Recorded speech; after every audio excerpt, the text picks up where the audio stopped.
Welcome to our 8th episode of A Bird's Eye View, a spotlight on faculty teaching excellence. Once again, we look forward to sharing remote learning best practices of our outstanding Broward College faculty. My name's Michelle Levine. I'm the District Director of Faculty Development in CTEL. Hi, and I'm Belinda Meridian, District Director for Instructional Design. Joining us today as our faculty guest is Professor Natalie Butto, representing the business pathway. In her 9th year with BC, Professor Natalie Butto has served as Community Engagement Co-Chair, Academic Service Learning Faculty Coordinator, Innovative Teaching and Learning Committee Chair, Toastmasters VP, Florida Campus Compact Representative, and TEDx speaker. She draws from diverse experiences as a corporate legal counsel and executive, law school assistant dean, and in leadership roles with national professional, alumni, diversity, and community associations and boards. A lifelong learner, she earned a JD at Georgetown, MBA at NYU, and certifications in coaching, organizational psychology, diversity training, and yoga mindfulness. Some fun facts about Professor Butto. A first-generation American, Natalie communicates in several languages and is committed to endowing a new American Dream Scholarship Fund at Broward College. She has taught yoga in prison and produced and hosted college and community radio programs. So this interview should be familiar territory. Welcome, Professor Butto, and thank you for joining us today. Okay, let's get started. Professor Butto, can you please describe some of the best practices that you have used to transition your courses to a remote environment? Thank you. I'm delighted to participate and to be joining you today. Well, I feel fortunate that my classes were already mostly blended. So in some ways we're used to the environment of being online. However, I did realize that there's a difference between blended and online and virtual in this shift. And particularly when students are expecting, and we're all expecting, the in-person time and then not having that. So it definitely was an interesting and challenging learning opportunity. So what we did is I still maintain the synchronous class time, because that was important, because especially a number of these students they're juggling their work, their family, their classes. So it was important to keep that class time since they had that marked. And so we would have our main class in Blackboard Collaborate, and then I also set up team sections so that they were able to meet there. And then after our main class time, then I would bounce into each one of those and check in with them and see how they were doing. And I think in those smaller sections, it lended itself to more communication and more participation in that sense. And definitely it was a lot of experimentation. We modified presentations, which are an important part of the class, and really used the opportunity to integrate actually the context and learn from the challenges.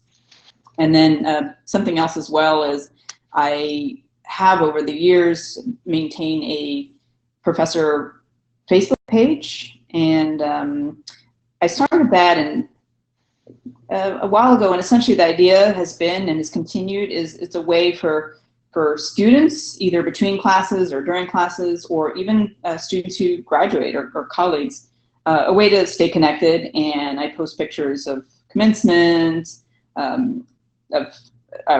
business pathways or colleagues, some of those photos as well, and so staff and students, and some of our experiential learning as well. And yeah, they enjoy that. And then also sometimes motivational videos or posts, or maybe important things that are happening through BC. So that's actually was helpful, since I had already developed that before, and to continue that as a way for people to stay connected in the online environment.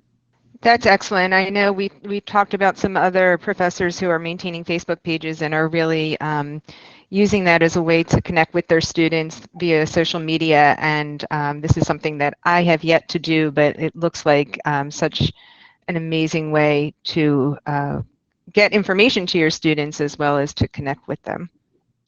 Yeah, particularly also including the community as well, since we do community engagement as part of our projects, an opportunity to do that as well.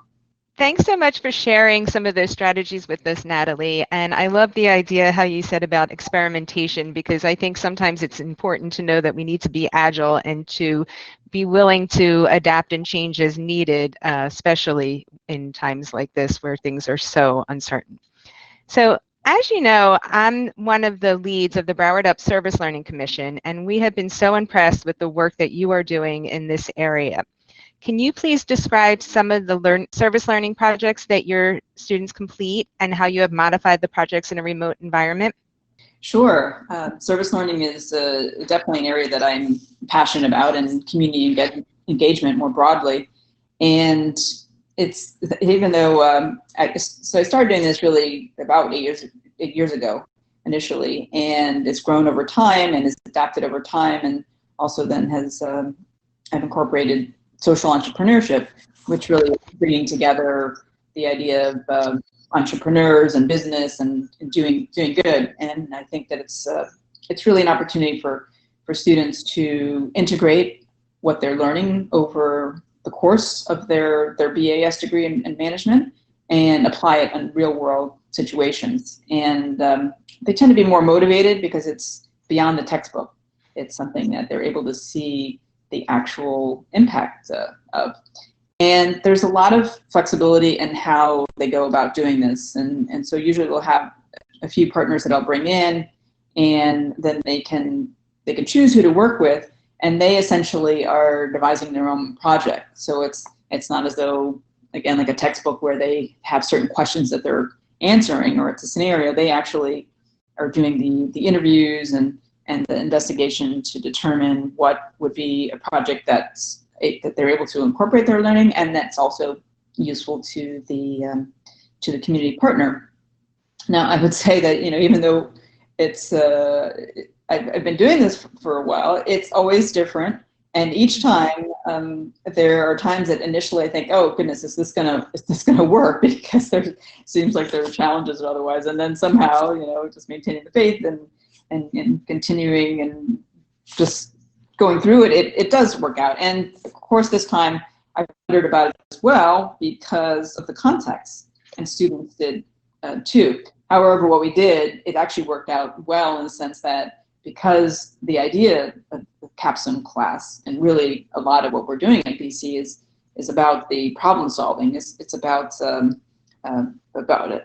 really how to apply what we're learning.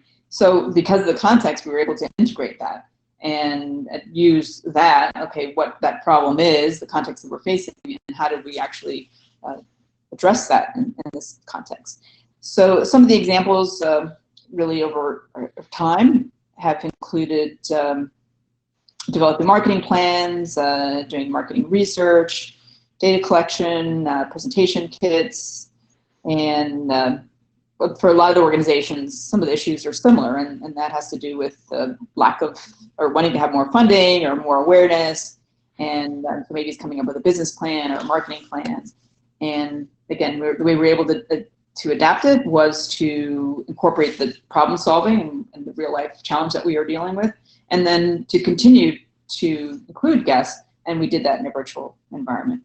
This is so great. I love the way that you are not only giving your students real life, experience, which is so needed as they go out into the workforce and start looking for work in their field, but also just giving back to the community, which is one of the, main values of service learning, that you're able to not only meet the objectives of your course, but also have this symbiotic relationship with the community where you're both benefiting. And I just absolutely love, as you said, it's not something coming out of a textbook. This is authentic assessment that's enriching their learning and also their community around them. So this is just absolutely amazing that you are doing these projects, Natalie. Thank you, and thank you for participating this year. It's definitely a win-win overall, and a good thing. Absolutely. Professor Butto, can you please demonstrate an example of a service learning project for us? Sure.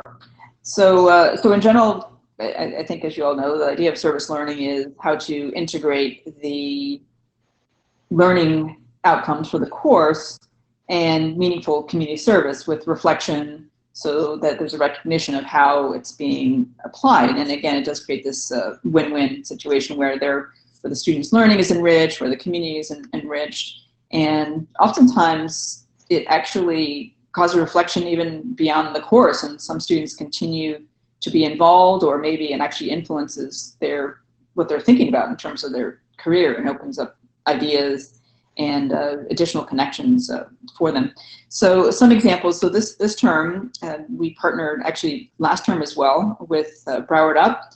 And when I found out about Broward Up last year, I was really excited to hear about it. You know, as somebody who grew up in Broward County and in the public schools and in one of the target zip codes as a, you know, it's first generation, and like I tell students, I, you know, grew up kind of at the swap shop, you know, of just in the family business. And so I really identified with the mission of Broward Up. And, you know, even though I've lived in other parts of the country or even, you know, travel other parts of the world, it's been very meaningful to come back to Broward and to Broward College.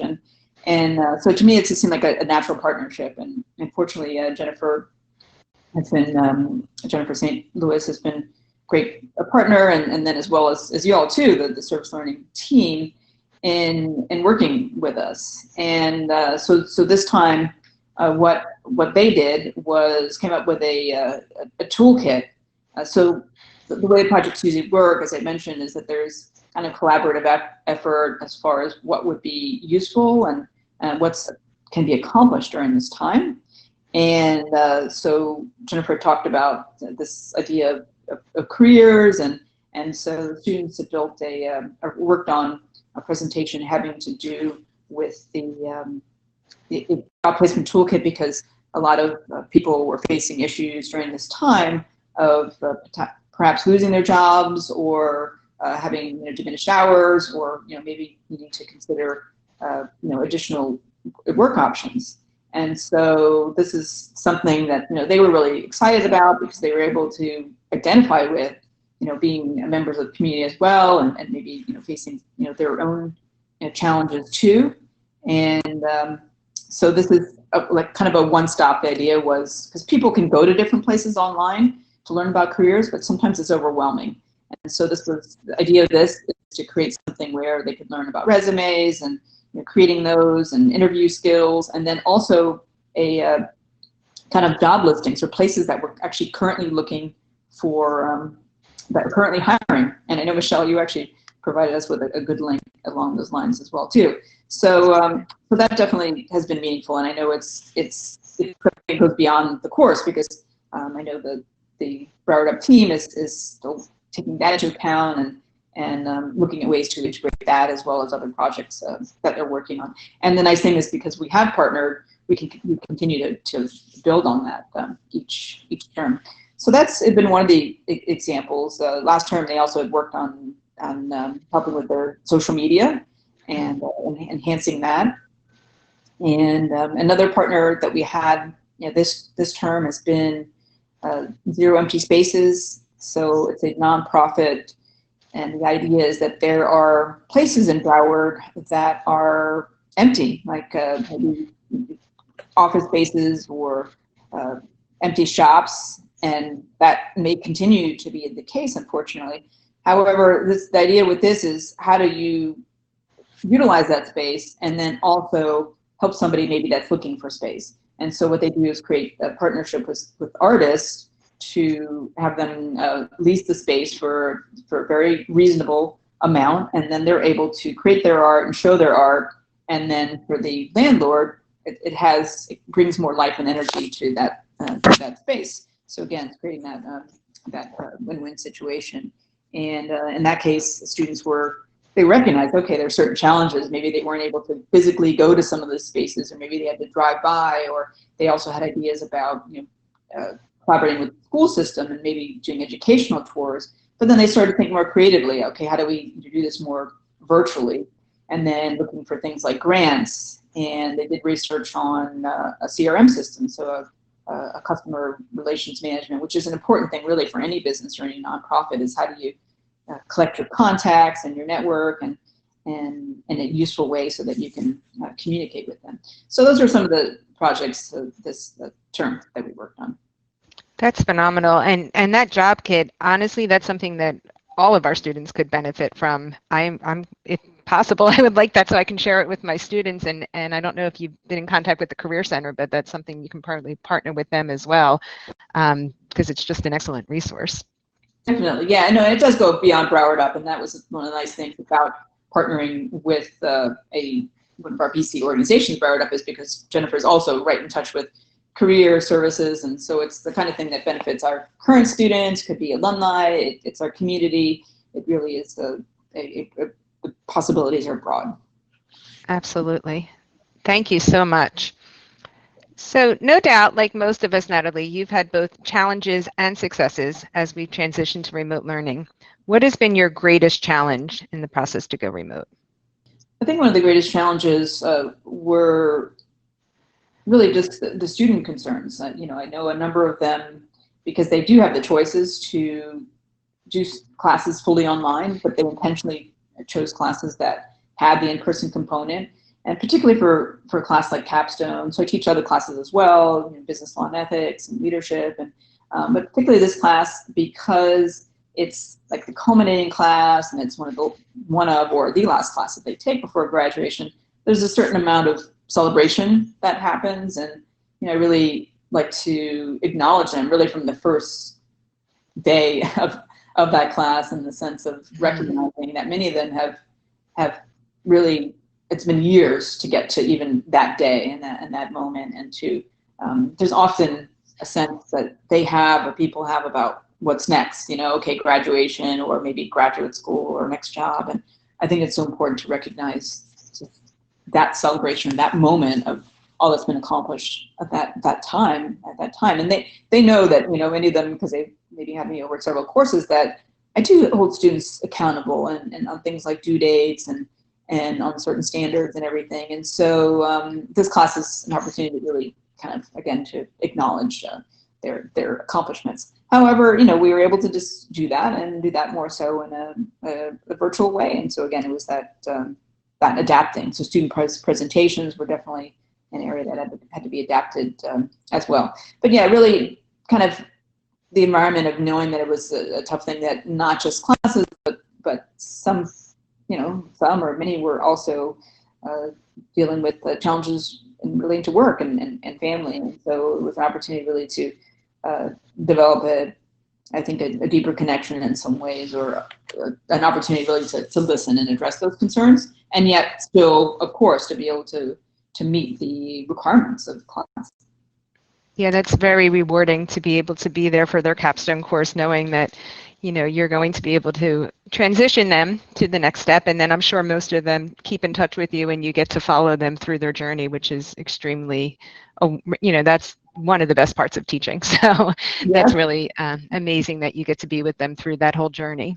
While the transition to remote learning has certainly been challenging, there have been many positive outcomes. What unexpected benefits would you say, Natalie, was a result of you transitioning your courses to remote learning? Yes, it is true. And I really do like to see challenges as opportunities. And that's the way I try to present this. And so one of the areas is flexibility, because most of the students are working during the day and have families. And so I felt like for them, or one of the things I shared, is that the idea is that they didn't have the commute. And I think for a lot of them, I mean, that's a fair amount of time, and the idea that after class they could actually, you know, have dinner, or you know, be able to tend to other things at home. So I think there was some benefit in that, and then also that we were able to apply the context. So what we were dealing with, and still are dealing with during this time, is that utilize that context as an opportunity for learning. And so, for example, like with the toolkit, or I know in a previous class, it was during the time of hurricane, and so they were able to do something related to that. So because it's an applied degree, and because we're a school that really is about applying things in the real world, so the idea of that, of applying it according to the context that we were dealing with. And then it also prompted more innovation, and that's so important with thinking as entrepreneurs, whether somebody has their own business or whether they're working for a large organization. It's important to always think about how can I do this differently, and how can I do this better. And I know I definitely was experiencing a lot of that personally and professionally, of having that maybe time and focus more so recognizing like how else could I do this, or how else could I think about it. So it did prompt a certain amount of innovation. And it was really meaningful that students realized that they could do it, because at the beginning of the course, a number of them either expressed or sent an email or message saying, I'm really concerned about what this is going to look like and how this has changed, what they expected. And it's a reminder that, life is uncertain, really, and this was certainly a big reminder of that. But there was an opportunity where I did certain check-ins in the class where we would kind of say, okay, how are you doing, and where are you at in your project? And during one of those times, they said, and they also said in their kind of final reflections as well, like how much they actually learned, and then they realized, well, they actually got through it, and they actually had a good experience in their teams, and in some ways, some of them had like one of the better experiences or best experiences they had in other classes. And I think because of this, because I think they were not expecting it, because they realized that they were able to do something that they didn't think they could. And that's actually, I think it's a huge learning. It really is. Well, it's not a coincidence, because obviously, your ability to model those behaviors and that innovation and flexibility with your students, and then the support that you provide them, I'm sure was a major factor in the success of all of your students. And you're definitely to be commended for that, because a lot of people don't always see these challenges as opportunities. And I am 100% in agreement with you that we need to be able to look at problems as opportunities and be flexible and agile and innovate. And there's no better way to teach that to your students than to do it yourself, which is exactly what you're doing. So we thank you so much for everything you're doing for your students. Thank you. I mean, definitely, I consider myself a lifelong learner, and I learn as much from them as they learn from me. So one last question. What advice would you give to your colleagues as they get used to delivering content in a remote learning modality? Well, it's definitely a learning opportunity that we all have, and that's ongoing. And I think it's important to be patient with ourselves, and to recognize also the reality of the shift in learning. And really, learning has been shifting more towards virtual online, and I think this is kind of propelled it forward even more. And it's actually been interesting to see people, including my mother, or people of really outside the classroom environment, how now suddenly everybody knows these additional skills that they didn't necessarily have before. And I think motivation really propels people to learn and to grow, and so this has given us a reason to do that. And one of the insights that I shared, and when I was teaching a business communications class and then also social media class, is the importance of focusing on the message and the audience and the intention more so than the medium, because sometimes there's a tendency to focus on the media, whether it's social media, or whether it's the computer, or the way in which the communication or the learning is happening, and to maybe get stuck or focused on that. And yet underlying, there's still the basic components of communication and of learning, and of focusing on that. And then the media is really a tool, is an avenue for sharing that. And so I think it's important for all of us to focus on what works for us individually and what works for our own material and our own students. And that and there's diverse ways really of how that looks and how that can be applied.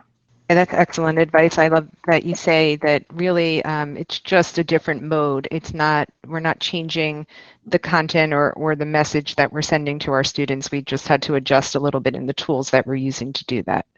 That's great advice. Well, thank you so much, Natalie. I really appreciate you taking the time and agreeing to participate in our webinar series. Yes, thank you so much, Natalie. The meaningful and innovative work that you are doing to engage your students is so commendable. We thank you for your commitment to your students, to the college, and to the community. Thank you so much. It's been a pleasure talking with you all, and also to listening to some of the other professors that you have discussed and have interviewed. And I appreciate the work that you all are doing in sharing this, and I wish everybody well. Same to you. Thank you. This concludes our 8th episode of our webinar series, A Bird's Eye View. Please tune in as we highlight more of our outstanding BC colleagues this summer. Thank you for joining us.